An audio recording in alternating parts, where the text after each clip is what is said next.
दुनिया की सबसे पुरानी भाषाओं में से एक महान तमिल भाषा में आपसे बातचीत नहीं कर सकता, इसलिए आप सबसे मन से क्षमा प्रार्थी हूं कि मैं तमिल बोल नहीं सकता, इसलिए मैं आपसे तमिल में बात नहीं करता। உலகத்திலேயே மிக தொன்மையான மொழியாம் தமிழ் மொழியில் என்னால் உரையாற்ற முடியவில்லை. ஏனென்றால் எனக்கு தெரியாது. உரையாற்ற முடியாமை எனக்கு மிகுந்த வருத்தத்தை அளிக்கிறது. ஆகையால் முதற்கண் உங்கள் முன்பாக அதற்காக நான் மன்னிப்பு கோருகிறேன். भारत के इतिहास में तमिलनाडु और तमिल संस्कृति सबसे पुराने संस्कृतियों में से एक है, जिसने हमेशा विश्व भर में भारत को यश दिलाया और भारत के नाम को उजागर किया है। चाहे सांस्कृतिक क्षेत्र हो, चाहे तत्वज्ञान हो, चाहे विज्ञान हो, चाहे कला हो, चाहे शिल्प शास्त्र हो, चाहे स्वतंत्रता का आंदोलन में योगदान को कभी कोई भुला नहीं सकता। ये महान तमिल जनता को मैं बार बार प्रणाम कर कर मेरी बात की शुरुआत करना चाहता हूं। தமிழ்நாட்டின் பாரம்பரியம், கலாச்சாரம் அனைத்துமே மிகவும் தொன்மையானவை.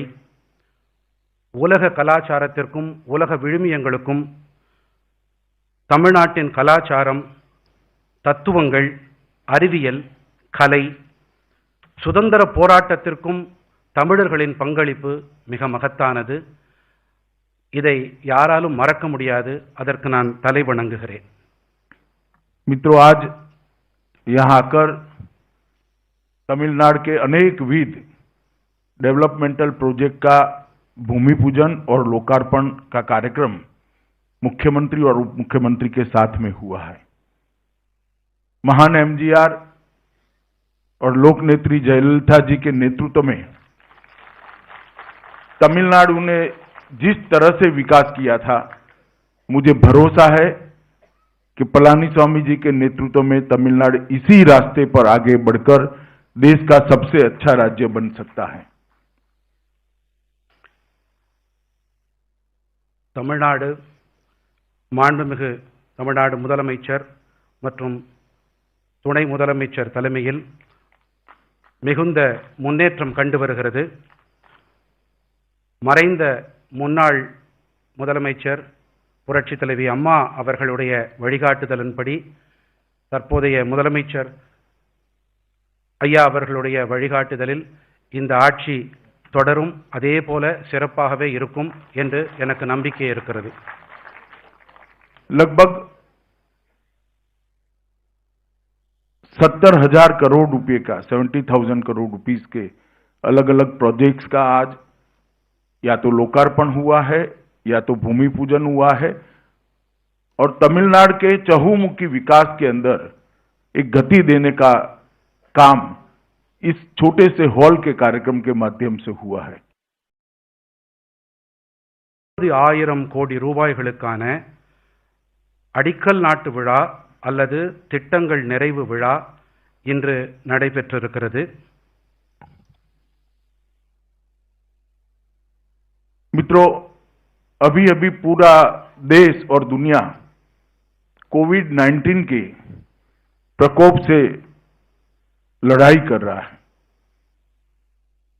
पूरे देश ने नरेंद्र मोदी जी के नेतृत्व में सफलतापूर्वक ये महामारी का सामना किया है और आंकड़ों को देखें तो पूरी दुनिया में भारत विकसित देशों से भी बहुत अच्छे तरीके से कोविड-19 का सामना कर पाया है।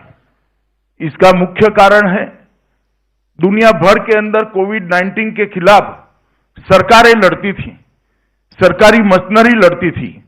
यहां पर केंद्र सरकार लड़ती थी, राज्य सरकार लड़ती थी और सबसे बड़ी बात 130 करोड़ की जनता मोदी जी के नेतृत्व में कोविड-19 के साथ सामने एकजुट होकर लड़ती थी। मोदी जी के करिश्माई नेतृत्व ने कोविड-19 के खिलाफ लड़ाई को एक नए आयाम दिए और परिणाम लक्षी लड़ाई लड़कर आज हम बहुत अच्छी स्थिति में हैं। இன்று உலகம் முழுவதும் கோவிட் 19 என்ற பெருந்தொற்றோடு பெரும் போரை நிகழ்த்தி கொண்டு வருகின்றது. இந்திய நாடானது பிரதம மந்திரி மோடி அவர்களின் தலைமையின் கீழ் மிகுந்த வெற்றிகரமாக, அதுவும் வளர்ந்த நாடுகளுக்கு இணையாக, அவர்களை விடவும் சிறப்பாக மோடி அவர்களின் தலைமையின் கீழ் நாம் செயல்பட்டு கொண்டிருக்கிறோம். உலக அரசுகள் போராடி கொண்டிருக்கின்றன. இந்தியாவில் இந்திய அரசு, மாநில அரசுகள் மட்டும் போராடவில்லை. 130 கோடி நாட்டு மக்களும் அரசுகளோடு இணைந்து போராடி கொண்டிருக்கிறார்கள் மோடி அவர்களின் பிரகாசமான அற்புதமான தலைமையின் கீழ். और मैं आज तमिलनाडु सरकार और उसके मुख्यमंत्री पलानीस्वामी और ओ पनीरसेल्वम उप मुख्यमंत्री को हृदय से बधाई देना चाहता हूं कि तमिलनाडु उन स्टेटों में से है जहां सबसे अच्छी कोविड के खिलाफ लड़ाई सरकारों ने लड़ी है. தமிழ்நாட்டின் முதலமைச்சர், துணை முதலமைச்சர் இருவருக்கும் என் மனமார்ந்த பாராட்டுக்களை தெரிவித்துக் கொள்கிறேன். அவர்கள் இந்த கோவிட் 19 பெருந்தொற்றுக்கு எதிராக மிகுந்த வெற்றிகரமான ஒரு போராட்டத்தை நிகழ்த்தி கொண்டிருக்கின்றார்கள். पूरे देश भर में सबसे ज्यादा रिकवरी रेशियो 97% कोई एक राज्य में है तो अपने तमिलनाडु राज्य के अंदर उसकी प्राप्ति हुई है. நாடு முழுவதிலும் இருக்கும் மீட்சி வீதம், ரெக்கவரி ரேட்டை விட தமிழ்நாட்டின் மீட்சி வீதமான ரெக்கவரி ரேட் மிகவும் சிறப்பானதாக இருக்கிறது. இது பாராட்டுக்குரியது. मैं भी जब सभी मुख्यमंत्रियों से बातचीत होती थी, मोदी जी के साथ उपस्थित होता था. मेरे डिपार्टमेंट का ही नोडल एजेंसी का काम था. जितने दिशा निर्देश भारत सरकार ने दिए, सभी का अक्षरशः साइंटिफिक पालन तमिलनाडु सरकार ने फुल स्टॉप कॉमा के साथ किया है. என்னுடைய துறையானது அனைத்துக்கும் ஒருங்கிணைக்கக்கூடிய நோடல் ஏஜென்சியாக செயல்பட்டு கொண்டிருக்கிறது. குறிப்பாக இந்த கோவிட்-19 பெருந்தொற்று விஷயத்தில் பல மாநில முதல்வர்கள், அவர்களுடைய அதிகாரிகள் இவர்களோடு பேசும் பொழுது தமிழ்நாட்டைச் சேர்ந்த பிரதிநிதிகள் அறிவியல் பூர்வமாக மிகச் சிறப்பாக தரவுகளை அளிப்பதோடு மட்டுமல்லாமல் அவர்கள் அதை கையாண்டும் வருகிறார்கள். பாராட்டுக்குரியது. और देश भर में कोविड महामारी के समय में सगर्भा माताओं, प्रेग्नेंट वुमेन का ख्याल और नवजात शिशु, नए जन्मे हुए बच्चों का ख्याल जितना तमिलनाडु सरकार ने बारीकी से रखा है, कोई और सरकार इतना नहीं कर पाई.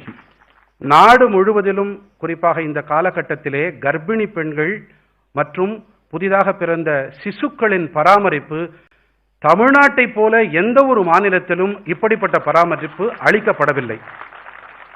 मित्रों, सिर्फ कोविड की बात नहीं है. मोदी जी के आने के बाद विगत 6 साल से अंदर देश के अंदर एक स्वस्थ स्पर्धा की शुरुआत की है.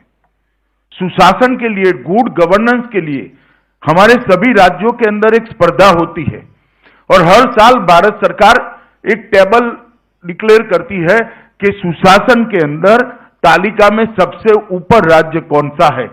मुझे कहते हुए आनंद है कि इस साल जारी की गई तालिका के अंदर सुशासन में, गुड गवर्नेंस में तमिलनाडु का पहला नंबर दिया गया है. இது கோவிட் 19 பெருந்தொற்று காலத்தில் மட்டுமல்ல, இந்த நிலை அனைத்து நேரங்களிலும் இதே ஒரு பிரகாசமான, ஒரு ஆக்கப்பூர்வமான ஒரு நிலைதான் நிலவுகிறது. குறிப்பாக கடந்த 7 ஆண்டுகளிலே நரேந்திர மோடி அவர்களுடைய ஆட்சியிலே இதற்கு சிறப்பு கவனம் செலுத்தப்பட்டு வருகிறது. மாநிலங்களுக்கிடையே நல்லாட்சி என்ற ஒரு தகுதி அடிப்படையிலான போட்டிகளில் அதில் தமிழ்நாடு இந்த ஆண்டு முதல் நிலை வகிக்கிறது என்பதை மகிழ்வோடு தெரிவித்துக் கொள்கிறேன். जल संरक्षण और जल वितरण, इसके क्षेत्र में राष्ट्रीय जल पुरस्कारों के तहत सर्वश्रेष्ठ राज्य इस साल इसमें भी तमिलनाडु को ही स्थान मिला है. நீர் பாதுகாப்பு, நீர் விநியோகம் ஆகிய 2 துறைகளிலும் தமிழ்நாட்டுக்குத்தான் இந்த ஆண்டு முதல் இடம் அளிக்கப்பட்டிருக்கிறது. मित्रों, जिस तरह से सभी राज्यों के बीच में एक स्वस्थ स्पर्धा देश को आगे बढ़ाती है, इस प्रकार से देश के सभी जिलों के बीच में भी एक स्पर्धा और उसका तालिका, उसका टेबल डिक्लेयर करने की परंपरा नरेंद्र मोदी जी ने की है। दक्षिण में सर्वश्रेष्ठ जिले की जो चयन हुआ, उसमें नदियों का पुनरुद्धार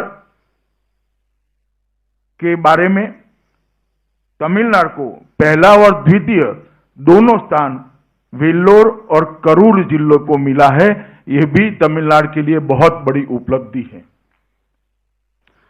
எப்படி உடல்நல குறியீடுகளிலும் மாநிலங்களுக்கு இடையான போட்டியிலும் எப்படி போட்டிகள் நடக்கின்றனவோ அதே போல மாவட்டங்களுக்கு இடையேயான போட்டிகள் என்று வரும்பொழுது தமிழ்நாட்டின் 2 மாவட்டங்கள் முன்னணி இடங்கள் வகிக்கின்றன. ஒன்று வெல்லூர், மற்றது கரூர். मित्रों, अभी अभी मोदी जी ने देश भर के किसानों को एक प्रकार से उनकी उपज को, उनकी प्रोडक्ट्स को बेचने के लिए बांध लिया गया था। उसमें से मुक्ति देने के लिए ढेर सारे एग्रीकल्चर रिफॉर्म्स लेकर आई। मैं तमिलनाडु सरकार को अभिनंदन देना चाहता हूं कि तमिलनाडु सरकार ने डटकर एग्रीकल्चर रिफॉर्म्स का समर्थन किया है और तमिलनाडु के किसानों के लिए ये बहुत बड़ी उपलब्धि है और आने वाले दिनों में देश के साथ तमिलनाडु का किसान भी ये सारे रिफॉर्म्स का फायदा प्राप्त करेगा, इसका मुझे विश्वास है। நாடு முழுவதிலும் இருக்கும் விவசாயிகள் அவர்களை பல தளைகள் கட்டுப்படுத்தி வருகின்றன. அந்த தளைகளிலிருந்து விடுதலை அளிக்கும் முகத்தான் மோடி அரசானது இப்பொழுது 3 வகையான சீர்திருத்தங்களை மேற்கொண்டிருக்கிறது. அந்த சீர்திருத்த நடவடிக்கைகளை, விவசாயிகளுக்கு விடுதலை அளிக்கக்கூடிய அந்த சீர்திருத்த நடவடிக்கைகளுக்கு தமிழ்நாடு அரசு பலத்த ஆதரவு கொடுத்து இனி தமிழ்நாட்டில் இருக்கும் விவசாயிகளும் அவர்களும் மேலும் சிறப்பான நிலையை எய்துவார்கள். मित्रों, नरेंद्र मोदी जी ने 60 वर्षों से वंचित गरीब परिवार, 60 करोड़ गरीब लोगों के लिए ढेर सारी योजनाएं लाए हैं। सबसे पहले हर गरीब के घर में जन धन अकाउंट पहुंचाने का काम किया, जिससे डायरेक्ट बेनिफिट ट्रांसफर स्कीम के तहत बिचौलियों का स्थान नहीं रहा। उसके बाद में हर गरीब माता के घर में गैस का सिलेंडर पहुंचाने का काम किया और देश भर में लगभग 13 करोड़ गरीब माताओं को गैस का सिलेंडर पहुंचाने का काम किया। उसके बाद में हर गरीब के घर में शौचालय, टॉयलेट पहुंचाने का काम किया और लगभग हर गरीब के घर में टॉयलेट को पहुंचाया। हर गरीब को अपना घर देने का भी वादा किया है और वो भी योजना मुझे विश्वास है 2022 तक, जब देश की आजादी के 75 साल समाप्त होंगे, ये समाप्त हो जाएगी। हर गरीब के घर में स्वच्छ पीने का पानी पहुंचे, इसके लिए भी शुरुआत नरेंद्र मोदी सरकार ने की है और इसमें भी तमिलनाडु ने बहुत अच्छा इंप्लीमेंटेशन हर घर में पानी जल जीवन मिशन के तहत किया है। ये सारी योजनाओं को अच्छे से इंप्लीमेंट करने में राज्यों को अगर नंबर दिए जाए तो मुझे विश्वास है तमिलनाडु देश के सर्वप्रथम राज्यों में से एक आएगा। इतने अच्छे से केंद्र की योजनाओं को तमिलनाडु के अंदर तमिलनाडु सरकार ने इंप्लीमेंट किया है। ஏழைகளுக்கான பல நலத்திட்டங்களை மைய அரசு அமல் செய்து வருகிறது. ஒரு திட்டமான ஜன்தன் திட்டப்படி இதில் ஏழைகளுக்கு கடன் வழங்கப்படுகிறது. அதிலே இடைத்தரகர்கள் யாரும் இல்லாமல் பார்த்துக் கொள்ளப்படுகிறது. அடுத்ததாக ஏழைகளுக்கு இலவச எரிவாயு திட்டம். இதன்படி ஏழை தாய்மார்கள் அவர்கள் வீடுகளுக்கு சுமார் 13 கோடி குடும்பங்களுக்கு அந்த வீடுகளுக்கு, இல்லங்களுக்கு எரிவாயு கொண்டு சேர்க்கப்பட்டிருக்கிறது. அதே போல கழிப்பறை வசதிகளும் அவற்றிலும் கிட்டத்தட்ட அனைத்து ஏழை குடும்பங்களும் இல்லங்களும் இதில் உள்ளடக்கம் ஆகியிருக்கின்றன. அனைவருக்கும் வீடு வசதி என்ற திட்டம் கிட்டத்தட்ட 2000 என்ற வாக்கு அளிக்கப்பட்டிருக்கிறது. 2022ஆம் ஆண்டுக்குள்ளாக இதுவும் நிறைவேற்றப்படும் என்ற நம்பிக்கை எனக்கு இருக்கிறது. அதே போல அனைத்து திட்டங்களிலும் ஒரு அளவீடு எடுத்து பார்த்தால், போட்டி என்று வைத்தால், தமிழ்நாடு அனைத்து திட்டங்களிலும் முன்னணி வகிக்கிறது என்பதை என்னால் சொல்ல முடியும். मित्रों, मैं किसानों की बात करना जरूर चाहूंगा। देश के प्रधानमंत्री नरेंद्र मोदी जी ने हर किसान को सालाना 6,000 रुपया कोई बिचौलिए के बगैर सीधा उसके बैंक अकाउंट में ट्रांसफर करना शुरू किया। देश भर के 10 करोड़ किसानों के बैंक अकाउंट में 95,000 करोड़ रुपीस अब तक ट्रांसफर हो चुके हैं। ये कांग्रेस पार्टी किसानों का ऋण माफ करने का हमेशा डिमांड करती। मैं उनको पूछना चाहता हूं, आप 10 साल शासन में रहे, कितने किसानों का ऋण माफ किया? 10 साल में सिर्फ 60,000 करोड़ का ऋण उन्होंने माफ किया था। नरेंद्र मोदी सरकार ने 3 साल में 95,000 करोड़ रुपया किसान के बैंक अकाउंट में सीधा देने का काम किया है और ये कांग्रेस पार्टी के झूठे प्रोपेगेंडा का जवाब है। விவசாயிகளுக்கு ஆண்டுதோறும் நேரடியாக அவர்கள் வங்கி கணக்குகளுக்கு எந்த இடைத்தரகர்களின் தலையீடும் இல்லாமல் 6,000 ரூபாய்கள் செலுத்தப்பட்டு வந்திருக்கின்றன. இதுவரை நேரடி பரிவர்த்தனையான டிபிடி வழியாக 95,000 கோடி ரூபாய்கள் கொண்டு சேர்க்கப்பட்டிருக்கின்றன. காங்கிரஸ் ஆட்சியில் 10 ஆண்டு கால ஆட்சியில் அவர்கள் என்ன செய்தார்கள் என்ற வினாவை நான் எழுப்புகிறேன். இதுவரை 95,000 கோடி ரூபாய்கள் இந்த அரசு இதுவரை அவர்கள் வங்கி கணக்குகளில் நேரடி பண பரிவர்த்தனை வாயிலாக கொண்டு சேர்த்திருக்கிறது. मित्रों, तमिलनाडु के किसानों को भी 45 लाख किसानों को 4,400 करोड़ रुपया सीधा उनके बैंक अकाउंट में ट्रांसफर कर दिया गया है. தமிழ்நாட்டில் 45 லட்சம் விவசாயிகளுக்கு 4,400 கோடி ரூபாய்கள் இதுவரை அவர்கள் வங்கி கணக்குகளுக்கு நேரடியாக கொண்டு சேர்க்கப்பட்டிருக்கின்றது. मित्रों, ग्रामीण सहकारी बैंक और आरआरबी के माध्यम से 30,000 करोड़ रुपीस किसानों को अलग से दिया गया है. लगभग नाबार्ड के द्वारा 90,000 करोड़ रुपया इंफ्रास्ट्रक्चर के लिए, एग्रीकल्चर इंफ्रास्ट्रक्चर के लिए अलग से दिया जाएगा. एग्रीकल्चर इंफ्रा फंड की स्थापना इसके लिए की है. माइक्रो फूड एंटरप्राइजेस की और पशु रोग नियंत्रण कार्यक्रम के लिए भी अलग संस्थाएं बनाई गई हैं. நண்பர்களே, விவசாயிகளுக்கு 30,000 கோடி ரூபாய் கட்டமைப்புக்காக நாபார்டு மூலமாகவும் ஊரக வங்கிகள் வாயிலாகவும் அளிக்கப்பட்டிருக்கின்றன. இவை தவிர நுண் உணவு அமைப்புகளுக்கும் ஆதரவு அளிக்கப்பட்டு வருகின்றது. Micro food enterprises. मित्रों, ब्रू रेवोल्यूशन की भी मैं जरूर बात करना चाहूंगा क्योंकि बहुत बड़ा पोटेंशियल तमिलनाडु राज्य के लिए यहां पर पड़ा हुआ है. भारत सरकार ने अलग मत्स्य पालन विभाग शुरू किया है और उसके तहत 20,000 करोड़ की लागत से एक ब्लू रेवोल्यूशन फंड की स्थापना की है. तमिलनाडु देश में मछली उत्पादन में चौथे नंबर पर है और लगभग 4,341 करोड़ रुपए का एक्सपोर्ट भी होता है और 88,000 मैट्रिक टन मछली का उत्पादन होता है. अगर ब्लू रेवोल्यूशन फंड का ढंग से उपयोग तमिलनाडु सरकार करती है तो मुझे भरोसा है कि ब्लू रेवोल्यूशन में भी तमिलनाडु देश का नंबर 1 राज्य बन सकता है. इसमें और किसी को संशय नहीं होना चाहिए. நீல புரட்சி என்று சொல்லப்படக்கூடிய ப்ளூ ரெவல்யூஷன், இதில் தமிழ்நாட்டிலே பெரும் சாத்தியக்கூறுகள் நிலவுகின்றன. தற்போது தமிழ்நாடு 4ஆம் இடத்தில் இருக்கிறது. கிட்டத்தட்ட 82,000 மெட்ரிக் டன் அளவு ஏற்றுமதி செய்யப்படுகின்றது. பெரும் சாத்தியக்கூறுகள் இருக்கின்றன. அது கூடிய விரைவிலே அவையும் தமிழ்நாடு முன்னணி மாநிலமாக மாறக்கூடிய வாய்ப்பும் இருக்கிறது. मैं जल आपूर्ति की भी एक बात जरूर करना चाहता हूं क्योंकि तमिलनाडु के विशेषकर गरीब लोगों के लिए बहुत महत्वपूर्ण बात है. तमिलनाडु के 1.42 करोड़ ग्रामीण परिवार जो गांव के अंदर रहते हैं, उनमें से सिर्फ 15% ग्रामीण परिवारों के पास ही अपने घर में पीने के पानी का कनेक्शन था. अब मोदी जी एक नई योजना लेकर आए हैं और वो योजना के तहत 2024 तक हर घर में पीने के पानी का कनेक्शन देना है।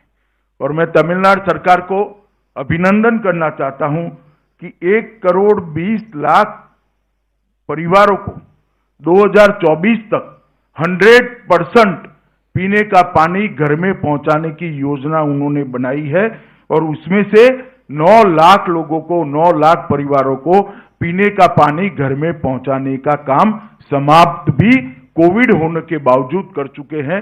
ये देश भर में बहुत अच्छा इम्प्लीमेंटेशन तमिलनाडु ने इस योजना का करा है। मुझे भरोसा है कि आने वाले दिनों में एक भी घर ऐसा नहीं होगा कि जहां पर शुद्ध पीने का पानी नल के द्वारा नहीं आता होगा। தமிழ்நாட்டில் சுமார் 15% ஏழை மக்களுடைய வீட்டிலே சுத்தமான குடிநீருக்கான சாத்தியக்கூறு இல்லாத நிலை இருக்கிறது. 2024ஆம் ஆண்டுக்குள்ளாக மோடி அரசுடைய உறுதிப்பாடு என்னவென்றால், நாட்டில் இருக்கும் அனைத்து ஏழை குடிசைகளாகட்டும் இல்லங்களாகட்டும் அங்கு சுத்தமான குடிநீர் கொண்டு சேர்க்கப்படும் என்பதுதான். அதிலே தமிழ்நாடு இதிலும் முன்னணி வகித்துக் கொண்டிருக்கிறது. मित्रों, यहां पर जो सरकार चल रही है वो सरकार मुख्यमंत्री जी और उप मुख्यमंत्री के नेतृत्व में चल रही है। मैं तमिलनाडु की जनता को बताना चाहता हूं कि भारत की केंद्र सरकार, नरेंद्र मोदी सरकार, एनडीए की सरकार चट्टान की तरह तमिलनाडु सरकार के साथ खड़ी है और तमिलनाडु के डेवलपमेंट के लिए कमिटेड है। இங்கே மாண்புமிகு முதலமைச்சர் மற்றும் மாண்புமிகு துணை முதலமைச்சர் தலைமையிலே மிகச் சிறப்பான ஆட்சி நடைபெற்று வருகிறது. நான் மைய அரசு, மோடி அரசுடைய அவர் சார்பாக பாறையை போல இந்த ஆட்சிக்கு, நல்லாட்சிக்கு, தமிழ்நாடு மக்களுக்கு உறுதுணையாக நாங்கள் இருப்போம் என்பதை இந்த நேரத்திலே நான் தெரிவித்துக் கொள்கிறேன். राज्य को डिफेंस इंडस्ट्रियल कॉरिडोर देने का काम भी भारतीय जनता पार्टी की नरेंद्र मोदी सरकार ने किया। देश में 2 ही जगह पर दिया है, इसमें से एक हमारे तमिलनाडु को दिया है। நாட்டிலே 2 இடங்களில் பாதுகாப்பு வளாகம், டிஃபென்ஸ் காரிடோர் அமைக்கப்பட்டிருக்கிறது.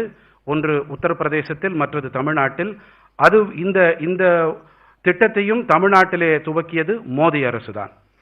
सागरमाला के तहत 2.25 लाख करोड़ रुपया का इन्वेस्टमेंट, जिसमें से 32,000 करोड़ रुपया पूरे पोर्ट के आधुनिकीकरण के लिए और 57,000 करोड़ रुपया रोड्स के लिए, 1,35,000 करोड़ रुपया बंदरगाह केंद्रित इंडस्ट्रियल डेवलपमेंट के लिए, टोटल 2.25 लाख करोड़ रुपया सागरमाला के तहत भारत सरकार ने तमिलनाडु के लिए दिया है।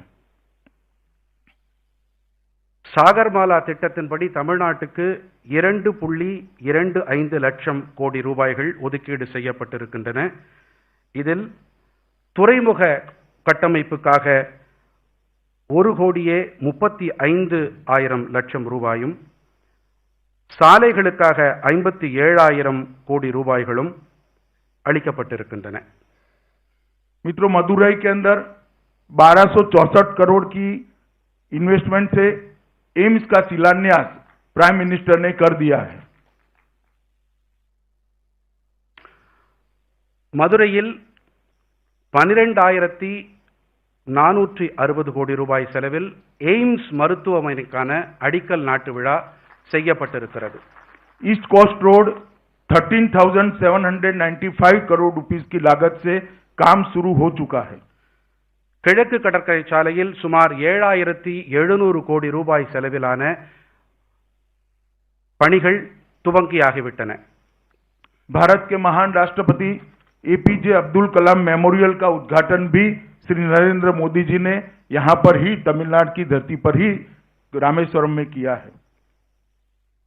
இந்தியாவின் மகத்தான குடியரசுத் தலைவரான டாக்டர் ஏபிஜே அப்துல் கலாம் அவர்களுடைய நினைவிடத்தையும் மோடி அரசு, மோடி அவர்கள் திருக்கரங்களால் இங்கே துவக்கியிருக்கிறது, அதனை ஆரம்பித்து வைத்திருக்கிறது. तेजस एक्सप्रेस देश के कुछ राज्यों में शुरू की गई, उसमें भी तमिलनाडु शुमार है। चेन्नई मदुरई रूट पर तेजस एक्सप्रेस चलेगी, जो मेक इन इंडिया का सबसे बड़ा उदाहरण है। தேஜஸ் எக்ஸ்பிரஸ் விரைவு வண்டி சில மாநிலங்களிலே தற்போது ஓடிக்கொண்டிருக்கிறது. அதில் ஒரு தடம் சென்னை மதுரை தடமானது, அது இப்போது இயங்கிக் கொண்டிருக்கிறது. मित्रों, मैं चाहूंगा कि इसका आप बहुत स्वागत करें। हमारे चेन्नई सेंट्रल रेलवे स्टेशन का नाम बदलकर महान एमजी रामचंद्रन के नाम पर करने का भी काम नरेंद्र मोदी जी ने किया है। இந்த தேஜஸ் எக்ஸ்பிரஸ் மேக் இன் இந்தியா திட்டத்தின்படி அதற்குட்பட்டு செயல்படுத்தப்பட்டு வருகிறது. அதே போல இன்னொரு விஷயம், சென்னை சென்ட்ரல் ரயில்வே நிலையத்தை டாக்டர் எம்ஜிஆர் அவர்கள் பெயரால் எம்ஜிஆர் ரயில்வே நிலையமாக மாற்றி அமைத்திருக்கிறது மோடி அரசு. मैं कई बार डीएमके के नेताओं को सुनता हूं तो तमिलनाडु के अन्याय की बात करते हैं। मैं आज यहां पर आया हूं तब कांग्रेस पार्टी और डीएमके नेताओं को पूछना चाहता हूं कि 10 साल आपकी केंद्र में सरकार थी और 10 साल तक आपने तमिलनाडु को क्या क्या दिया, इसका हिसाब किताब लेकर चेन्नई के किसी भी चौराहे पर आप खड़े हो जाइए, हम जवाब देने के लिए आपको तैयार है कि हमने ज्यादा मदद करी है तमिलनाडु को या केंद्र सरकार आपकी थी तब हुई।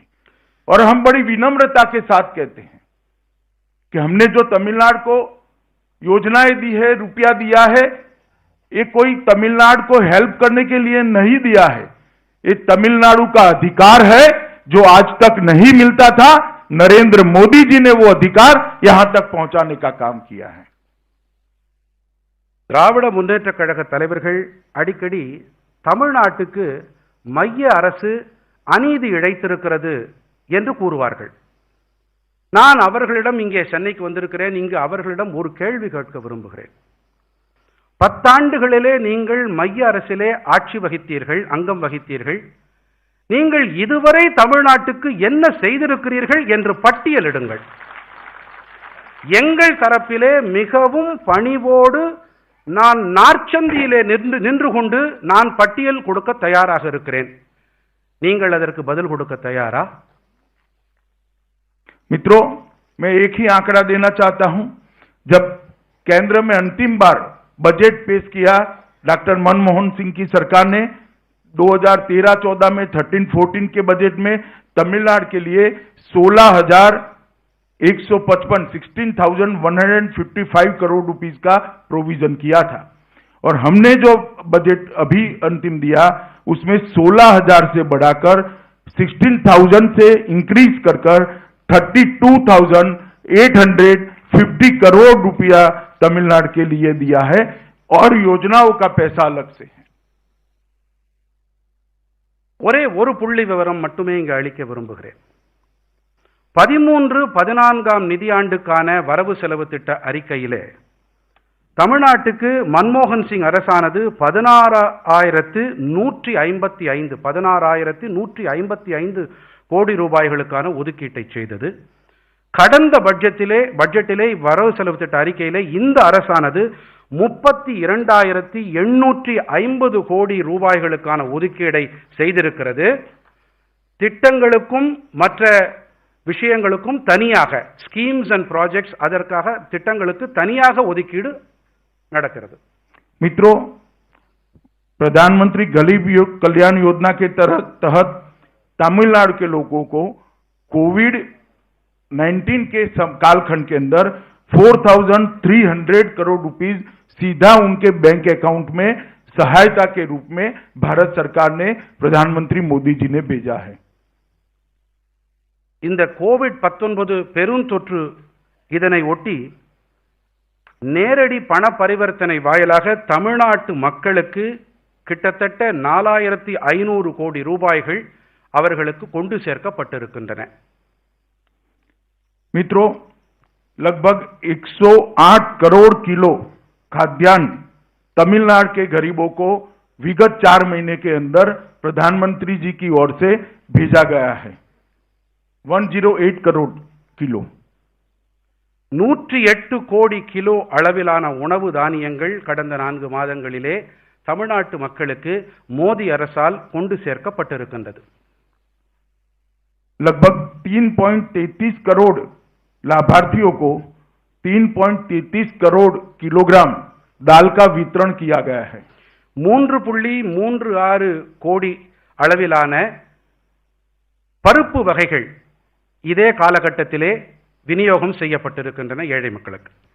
मित्रों, तमिलनाडु के अंदर 1.83 करोड़ महिला जनधन अकाउंट होल्डर को लगभग 917 करोड़ 917 करोड़ अप्रोक्सीमेटली 1000 करोड़ रुपया सीधा इनके बैंक अकाउंट के अंदर ट्रांसफर करने का काम नरेंद्र मोदी सरकार ने किया है। தமிழ்நாட்டிலே 1.83 கோடி பெண் ஜன்தன் கணக்கு வைத்திருப்பவர்களுக்கு 917 கோடி ரூபாய்கள், சுமார் 1000 கோடி ரூபாய்கள் வரையிலான நேரடி பண பரிவர்த்தனை நடைபெற்றிருக்கிறது. मित्रों, उज्ज्वला योजना के तहत लगभग 52.76 लाख फ्री गैस सिलेंडर गरीब महिलाओं को देने का काम नरेंद्र मोदी सरकार ने किया है। உஜ்வலா திட்டத்தின்படி 52.76 லட்சம் ஏழை தாய்மார்களின் வீடுகளுக்கு இலவச எரிவாயு சிலிண்டர் கொண்டு சேர்க்கப்பட்டிருக்கின்றது. मित्रों, ढेर सारी सूची है। मैं चाहूंगा कि मुख्यमंत्री जी कोई और कार्यक्रम में आप लोगों के सामने रखेंगे। मैं सब चीजें बता नहीं सकता, परंतु मैं इतना ही बताना आया हूं कि चाहे कोई भी कुदरती आपदा हो, चाहे इंडस्ट्रियल डेवलपमेंट करना हो, इंफ्रास्ट्रक्चर डेवलपमेंट करना हो, या तमिलनाडु के गरीबों को आगे ले जाना हो, नरेंद्र मोदी सरकार, एनडीए सरकार, पलानीस्वामी सरकार के साथ मजबूती के साथ खड़ी है और हर मौके पर तमिलनाडु के भाइयों के साथ कंधे से कंधा मिलाकर आगे बढ़ने को तैयार है। தமிழ்நாட்டின் தொழில்துறை வளர்ச்சியாகட்டும், கட்டமைப்பு உள்கட்டமைப்பு மேம்பாடாகட்டும், ஏழைகள் நலனாகட்டும், என்டிஏ அரசு, மோடி அரசு, மாண்புமிகு பழனிசாமி அவர்களுடைய அரசு உங்களோடு, ஏழைகளோடு, தமிழ்நாட்டு மக்களோடு தோளோடு தோள் நின்று உங்களுக்கு உறுதுணையாக இருப்போம் என்பதை இந்த நேரத்திலே நான் உறுதிபட கூறுகிறேன். मित्रों, बहुत समय के बाद मैं चेन्नई आया हूं, थोड़ी राजनीतिक बात भी करना चाहता हूं। மிகுந்த காலத்திற்கு பிறகு நான் சென்னை வந்திருக்கிறேன். ஆகையால் நான் அரசியல் பற்றியும் பேச விரும்புகிறேன்.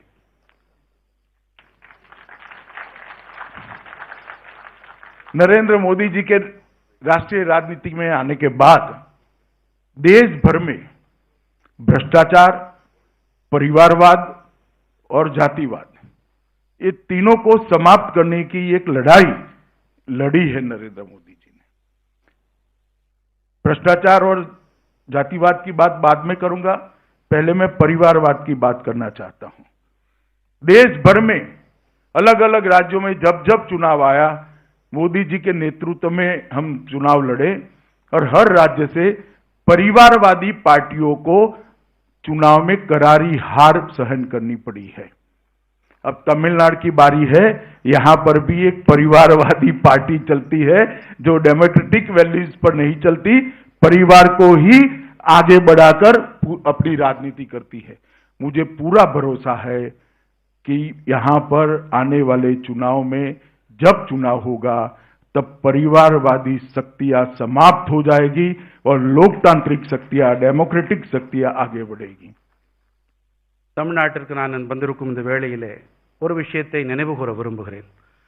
நரேந்திர மோடி அவர்கள் அரசியல் களத்திலே வந்த பிறகு 3 வாதங்களுக்கு எதிராக அவர் போர்க்கொடி உயர்த்தினார். அதில் அவர் வெற்றியும் கண்டு வருகிறார். ஒன்று ஊழல்வாதம், அடுத்ததாக பரம்பரைவாதம், குடும்ப அரசியல், அதற்கு அடுத்தபடியாக சாதிய அரசியல். இதிலே முதலாவதாக நான் பரம்பரை அரசியல் என்ற குடும்ப அரசியலை பற்றி பேச விரும்புகிறேன்.